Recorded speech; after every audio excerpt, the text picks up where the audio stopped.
Hello everyone, welcome to our YouTube channel ఈ learning with Kranti. ఈరోజు మనం మాట్లాడుకోబోయే టాపిక్ వచ్చేసరికి సింప్లిఫికేషన్స్లో కొన్ని ఎగ్జాంపుల్స్ తీసుకొని దాన్ని సాల్వ్ చేయడం ఎలాగా అనేది చూద్దామండి. ఆల్రెడీ నేను ప్రీవియస్ పార్ట్లో కొన్ని ఎగ్జాంపుల్స్ అయితే తీసుకొని వాటిని స్మార్ట్ వర్క్గా అంటే చాలా ఈజీగా సాల్వ్ చేయడం అనేది ఎలాగా అనేది నేను కొన్ని ఎగ్జాంపుల్స్ తీసుకుని అయితే చెప్పడం జరిగింది. అలాగే దాని కంటిన్యూషన్ పార్ట్గా అనుకోండి కొన్ని ఎగ్జాంపుల్స్ అయితే తీసుకొని దాన్ని కూడా నేను సాల్వ్ చేయడం జరుగుతుంది. సో మీలో ఎవరైతే ప్రీవియస్ పార్ట్ కానీ ప్రీవియస్ పార్ట్స్ కానీ చూడలేని వాళ్ళు ఉంటారో వాళ్ళు ఖచ్చితంగా ఆ పార్ట్స్ అయితే చూసిన తర్వాత ఈ వీడియోకి అయితే రండి. మీలో ఫస్ట్ టైం ఎవరైతే మన ఛానల్ని అయితే విజిట్ చేస్తున్నారో వాళ్ళు ఖచ్చితంగా మన ఛానల్ అయితే సబ్స్క్రైబ్ చేసుకోండి. అండ్ ఆలస్యం చేయకుండా ఈ వీడియోలోకి అయితే వెళ్ళిపోదాం. సో ఒకటి గమనించండి, ఫర్ ఎగ్జాంపుల్ రూట్ 81 అన్నాను అనుకోండి. అసలు రూట్ 81 అంటే మనకి 9 అని తెలుసు. అది ఏ విధంగా వస్తుంది అని అంటే గనక శ్రద్ధగా గమనించండి. నేను 81ని 9 into 9గా రాసుకుంటా. ఓకేనండి, 9 into 9గా రాసుకున్నాను. 9 into 9 అంటే 9 స్క్వేరే కదండి. 9 into 9 అంటే 9 స్క్వేర్. ఓకేనండి, అప్పుడు ఈ స్క్వేరు ఈ రూటు క్యాన్సిల్ అయిపోయి మనకి 9గా మిగులుతుంది. ఓకేనండి, మనకి రూట్ 81 అంటే 9 అని తెలుసు. ఏ విధంగా వచ్చింది అంటే ఈ విధంగా వచ్చింది. అంటే ఎప్పుడైనా గుర్తుపెట్టుకోండి, పర్ఫెక్ట్ స్క్వేర్ నెంబర్కి అంటే పర్ఫెక్ట్ స్క్వేర్ నెంబర్ ఎప్పుడు కూడా 2 నెంబర్స్గా డివైడ్ అయి ఉంటుంది. అంటే ఫర్ ఎగ్జాంపుల్ 100 తీసుకోండి, ఇది పర్ఫెక్ట్ స్క్వేరే కదండి 100 అనేది. ఇది 2 ఆటలుగా డివైడ్ అయి ఉంటుంది. సో ఆబ్వియస్లీ ఆన్సర్ మనకి 10 వస్తుంది. ఓకేనండి, ఈ రూటు స్క్వేరు క్యాన్సిల్ అయిపోయి ఇది ఈజీగా చెప్పచ్చు.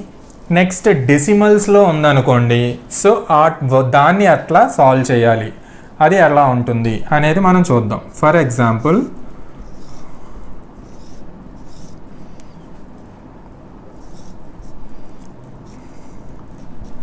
డెసిమల్స్లో ఉంది, మనకి ఆన్సర్ ఏమవుతుంది అంటే ఇది చాలా ఇంపార్టెంట్ అండి. ఇది మనకి చాలా ఎగ్జామ్స్లో చాలా సింప్లిఫికేషన్స్లో చాలా బాగా ఉపయోగపడుతుంది. ఒక చిన్న మాట గుర్తుపెట్టుకోండి, ఏంటంటే పాయింట్ పక్కన అంటే డెసిమల్ పక్కన ఎన్ని డిజిట్స్ అయితే ఉన్నాయో అన్ని డిజిట్స్ని అంటే 2 డిజిట్స్ని ఒక్క డిజిట్గా భావించండి. స్క్వేర్ రూట్లో ఉంటే కనుక స్క్వేర్ రూట్లో ఉన్న క్వశ్చన్ మనకు అడిగినప్పుడు డెసిమల్ తర్వాత ఉన్న డిజిట్స్లో 2 డిజిట్స్ని ఒక్క డిజిట్గా భావించండి. అంటే 2 డిజిట్స్ని ఒక డిజిట్గా భావించండి. ఇక్కడ ఎన్ని ఉన్నాయండి? 4 డిజిట్స్ ఉన్నాయి. అంటే ఈ 2 డిజిట్స్ని నేను ఒక డిజిట్గా భావించాను, ఈ 2 డిజిట్స్ని ఇంకొక డిజిట్గా భావించాను. అంటే ఎన్ని డిజిట్స్ అండి? 2 డిజిట్స్. అంటే మనకు ఆన్సర్లో పాయింట్ తర్వాత 2 డిజిట్స్ అనేవి వస్తాయి. ఓకేనండి, అప్పుడు ఆన్సర్ ఏమవుతుందండి? 0.01 అవుతుంది. మళ్ళీ చెప్తున్నాను, స్క్వేర్ రూట్లో మనకి ఇట్లా క్వశ్చన్ ఇచ్చినప్పుడు డెసిమల్స్లో ఉంటే డెసిమల్ తర్వాత ఎన్ని డిజిట్స్ ఉన్నాయో చూసుకోండి. అన్ని డిజిట్స్లోని ఒక 2 డిజిట్స్ని మనం సింగిల్ డిజిట్గా భావించండి. 2 డిజిట్స్ని సింగిల్ డిజిట్గా భావించండి. ఎన్ని 2 డిజిట్స్ ఉన్నాయండి? 2 ఉన్నాయి. సో 2 ఉన్నాయి కాబట్టి పాయింట్ తర్వాత మనకి 2 డిజిట్స్ వస్తాయి. ఓకేనండి, ఇది స్క్వేర్ రూట్లో ఉంటే ఇలా చేస్తాం. సరే, మరి స్క్వేర్ రూట్లో కాదు క్యూబ్ రూట్లో ఉంటే పరిస్థితి ఏంటి అని చెప్పచ్చు. ఓకే, స్క్వేర్ రూట్ అంటే తెలుసు కదండి. ఇక్కడ స్క్వేర్ అంటే 2 అనేది ఉంటుందండి. స్క్వేర్ రూట్ అంటే దాన్ని మనం రాయము యూజువల్గా. నెక్స్ట్ క్యూబ్ రూట్లో ఉంటే పరిస్థితి ఏంటి అని అనుకున్నాం కదా. క్యూబ్ రూట్లో ఉంటే ఏ విధంగా ఉంటుంది? 2, 3. ఓకేనండి, ఫర్ ఎగ్జాంపుల్ ఎట్లా ఇచ్చాడు, క్యూబ్ రూట్లో ఉంటే మనం డెసిమల్ తర్వాత ఉన్న డిజిట్స్లో 3 డిజిట్స్ని సింగిల్ డిజిట్గా భావించాలి. గమనించండి, క్యూబ్ రూట్లో ఉన్న వాల్యూ అయితే కనుక డెసిమల్ తర్వాత ఉన్న 3 డిజిట్స్ని సింగిల్ డిజిట్గా భావించాలి. నెక్స్ట్ ఇంకో 3 డిజిట్స్ ఉన్నాయి.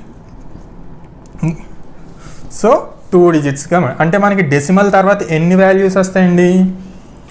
2 వాల్యూస్ వస్తాయి. అంటే దీని ఆన్సర్ వచ్చేసి 0.01 అవుతుంది. ఓకేనండి, ఇంకో చిన్న ఎగ్జాంపుల్ చూద్దాం. క్యూబ్ రూట్కి ఎగ్జాంపుల్ చూద్దాం.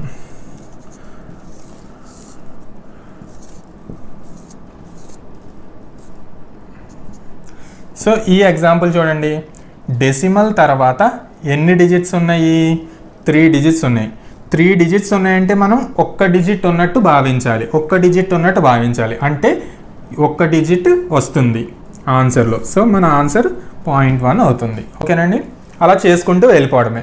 సో ఇక ఆలస్యం చేయకుండా ఎగ్జాంపుల్స్ అయితే సాల్వ్ చేసేద్దాం. సో ద నెక్స్ట్ ఎగ్జాంపుల్ అయితే చూద్దామండి. If root 5184 is equal to 72 then find the value of this one up to 2 place of decimals అని అన్నాడు. ఓకేనండి, సో జస్ట్ దీనికి ముందర నేను కొంచెం ఇంట్రడక్షన్ అయితే చెప్పడం జరిగింది, దాన్నే మనం ఇక్కడ ఇంటర్ప్రెట్ అయితే చేద్దాం. So fine, root 51.84 is equal to ఎంత?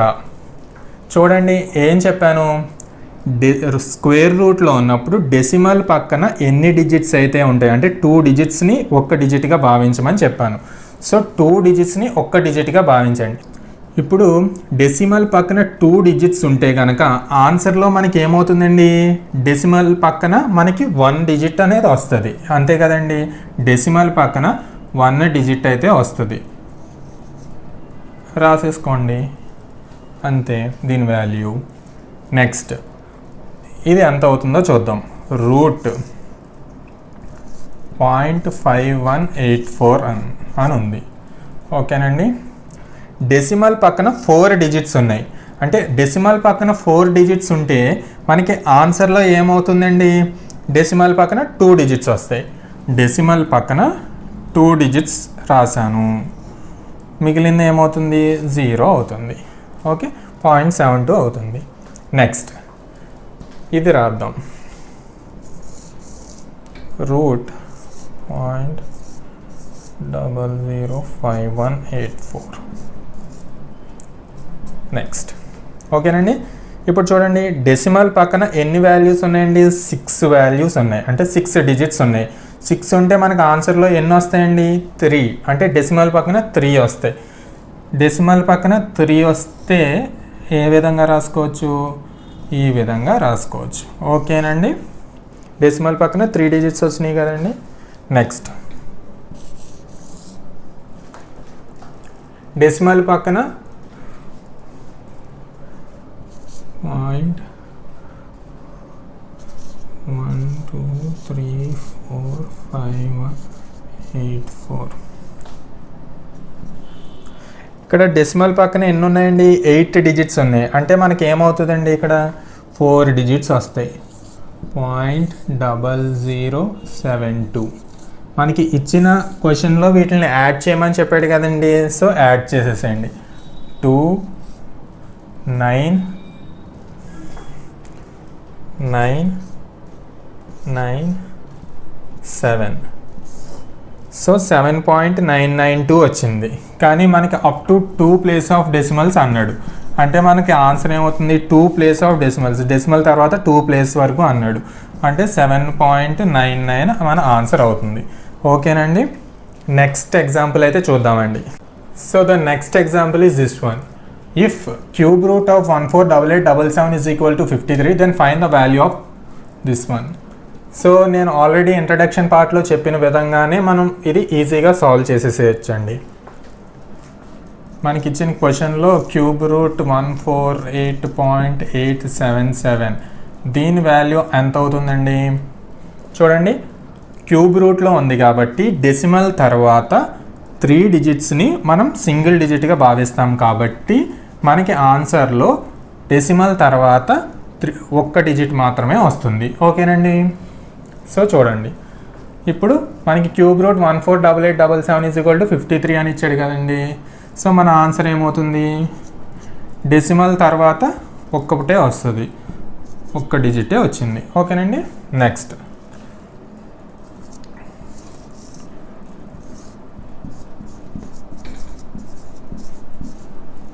ఇక్కడ చూడండి డెసిమల్ తర్వాత మనకి 6 డిజిట్స్ వచ్చినాయి.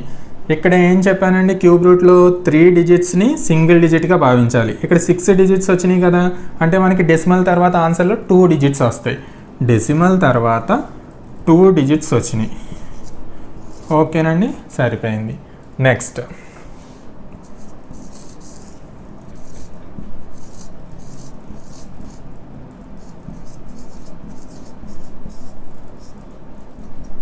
ఇక్కడ గమనించండి, డెసిమల్ తర్వాత ఎన్ని డిజిట్స్ వచ్చినాయండి? 9 డిజిట్స్ వచ్చినాయి. 9 డిజిట్స్ వస్తే మనకి ఆన్సర్లో డెసిమల్ తర్వాత ఎన్ని వస్తాయండి? 3 డిజిట్స్ వస్తాయి.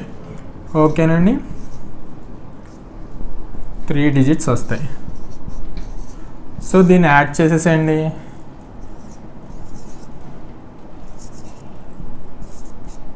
So this is our required answer.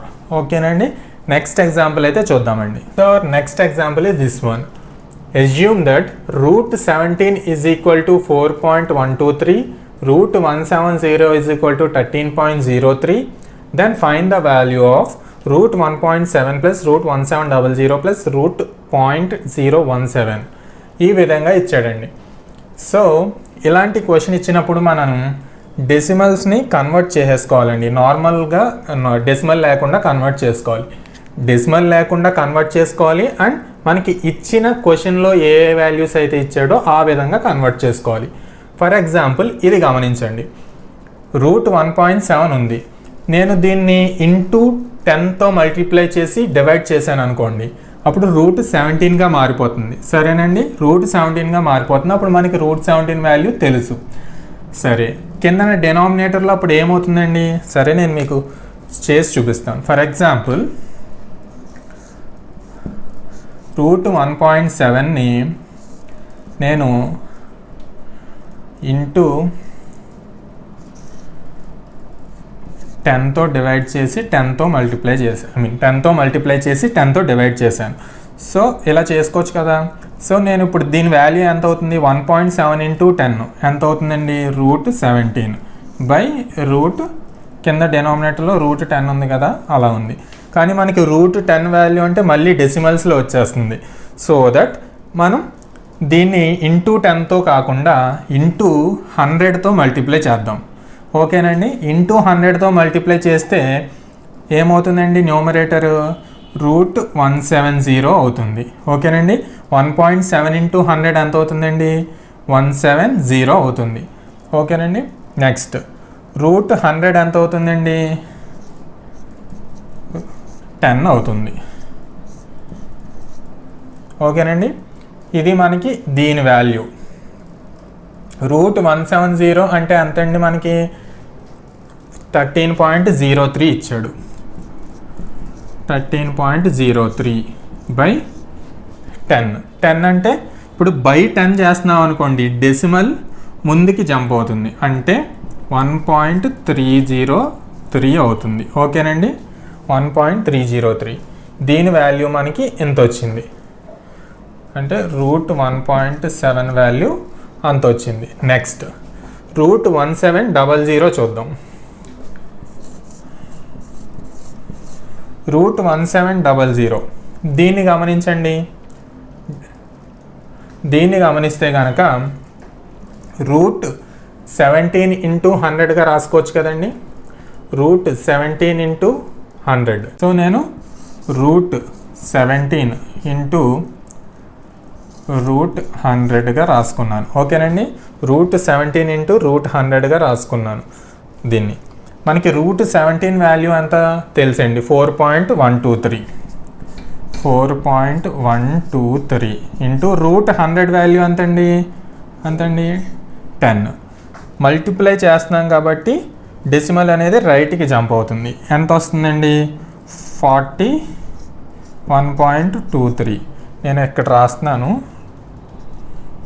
41.23. ఓకేనండి, నెక్స్ట్ రూట్ 0.17. సో శ్రద్ధగా గమనించండి, మనం ఇక్కడ డెసిమల్ని తీసేయాలి అని అంటే కనుక 1000తో మల్టిప్లై చేస్తే సరిపోతుంది. కానీ స్క్వేర్ రూట్లో ఉంది కాబట్టి మనం 10,000తో మల్టిప్లై చేద్దాం. చూద్దాం. రూట్ 0.017 ఇంటూ ఫర్ ఎగ్జాంపుల్ 1000తో మల్టిప్లై చేసాం అనుకోండి. సరే 1000తో మల్టిప్లై చేస్తే పాయింట్ అనేది పోతుంది, బాగానే ఉంది.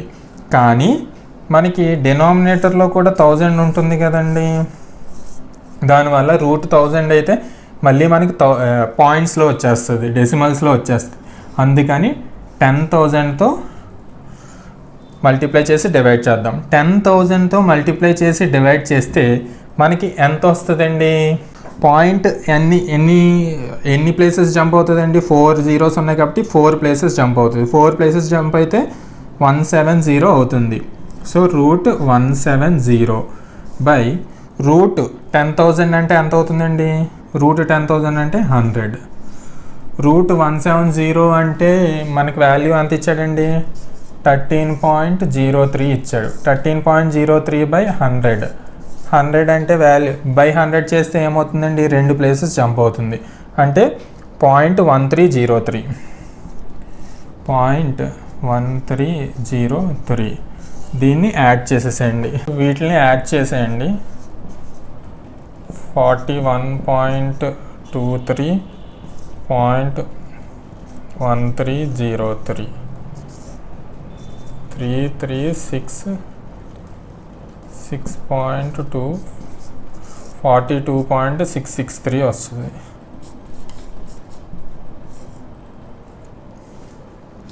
ఓకేనండి, ఈ విధంగా అయితే సాల్వ్ చేయాలి. So the next example is this one. So మనకి క్వశ్చన్ చూడగానే ఒక ఫార్ములా అయితే గుర్తు రావాలండి. అదేంటంటే a³ + b³ + c³ - 3abc అనే ఫార్ములా అనేది గుర్తు రావాలి. ఓకేనండి, a³ + b³ + c³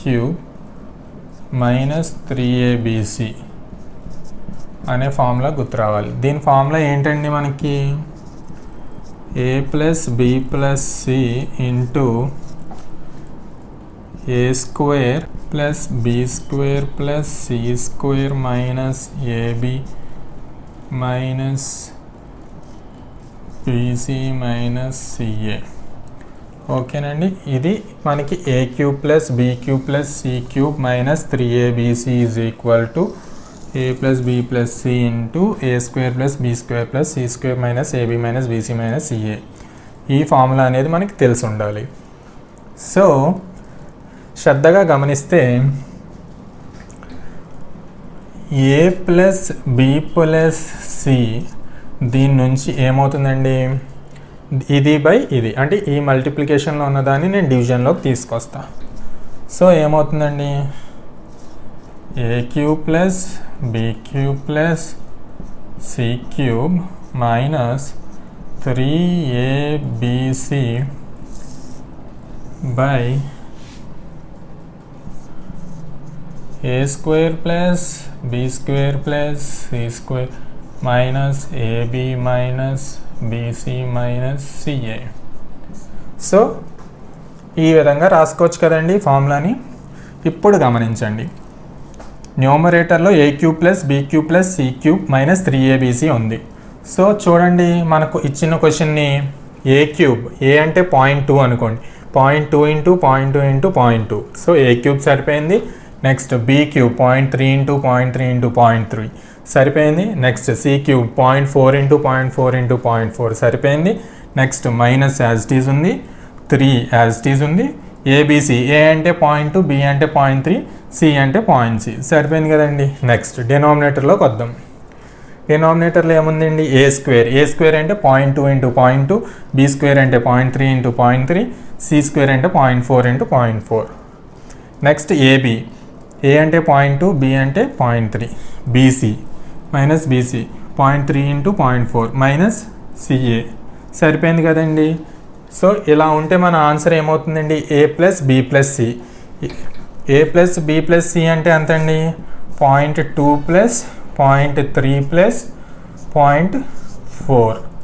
so our answer will be 0.9. This is our required answer. ఓకేనండి, ఈ విధంగా మనం సాల్వ్ చేయొచ్చు. మనకి ఆల్జీబ్రాలో ఉన్న అన్ని ఫార్ములాస్ మన మైండ్లో ఉంటే కనుక మనకి చూడగానే ఈజీగా చేసేయచ్చండి.